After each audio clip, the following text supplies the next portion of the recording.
The commercial mortgage transaction is often viewed as a complex, mysterious transaction that is solely the realm of those with vast experience in the commercial mortgage market.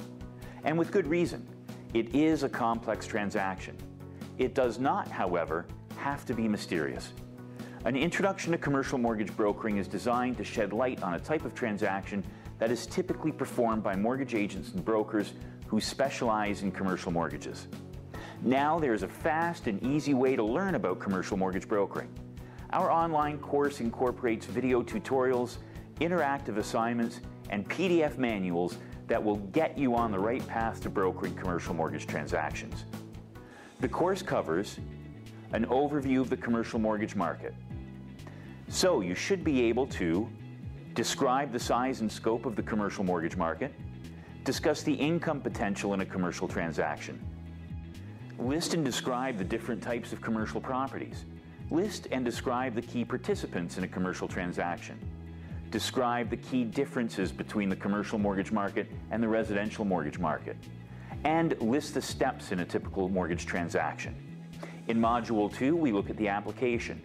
At the end of this chapter, you should be able to complete a mortgage checklist, list the information required to be obtained from a potential borrower, and understand the purpose of a letter of engagement. Module 3, we look at the income and appraisal. At the end of this module, you should be able to describe how financial statements are used in the underwriting process. Understand the importance of the net operating income, or NOI. List what's included when calculating the NOI. List what's excluded when calculating the NOI. And use the NOI and the rate of return to determine value, and interpret or identify a commercial appraisal. Module 4, we look at the application's ratios. At the end of this module, you should be able to define the debt service coverage ratio, or the DSCR, understand its importance, be able to calculate it, and determine the maximum loan amount using the debt service coverage ratio and the loan-to-value constraints. Module 5 takes us into the realm of credit. At the end of this chapter, you should be able to differentiate between a credit report a consumer receives and the report that an agent or broker receives. List the main credit bureaus in Canada. Interpret and analyze a credit report. Explain the components of a credit score. And recognize a Dun & Bradstreet commercial credit report. Module 6 takes us to environmental assessments. At the end of this module, we should be able to define an environmental site assessment, explain the differences between a Phase 1, Phase 2, and Phase 3 ESA.